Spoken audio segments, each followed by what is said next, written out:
10 ఏళ్ల టీఆర్ఎస్ ప్రభుత్వంలో ఆర్టీసీ ఆస్తులను ధ్వంసం చేసి కుదేలు చేసి కబ్జాలు చేసి ఆర్టీసీ ఉద్యోగులు ఆత్మహత్య కారణమైన వీళ్ళు ఇవాళ ఆర్టీసీ గురించి మాట్లాడుతున్నారు.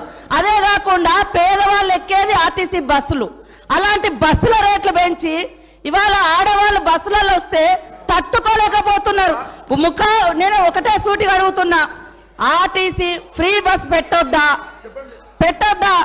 ఇవాళ మీరు వ్యవసాయం చేయనటువంటి బీడు భూములకు లక్షాధికారులకు కోట్లాది రూపాయల నోళ్లకు వ్యవసాయం పేరుతోటి రైతు బంధు కట్టబెడితే ఏ పేదోళ్ళైనా రోడ్ల మీదకి వచ్చి మీ ఇళ్ళ ముంగర ధర్నా చేసిర్రా?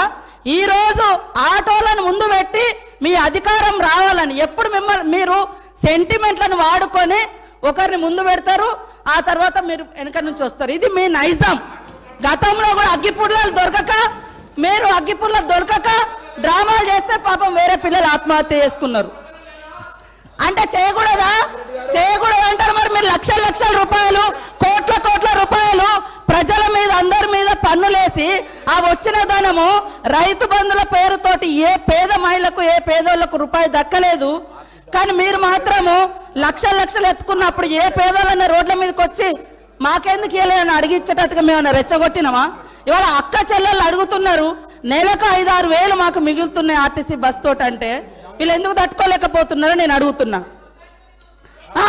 మరి ఎక్కడ ఏం దొరకనట్టుగా అదే మాట్లాడుతున్నారు. మొత్తం వీళ్ళు అన్ని తీసేయండి. కాబట్టి ఆర్టీసీ బస్సులలో మహిళలు ప్రయాణం చేస్తే మీకేం ప్రాబ్లం అది చెప్పండి.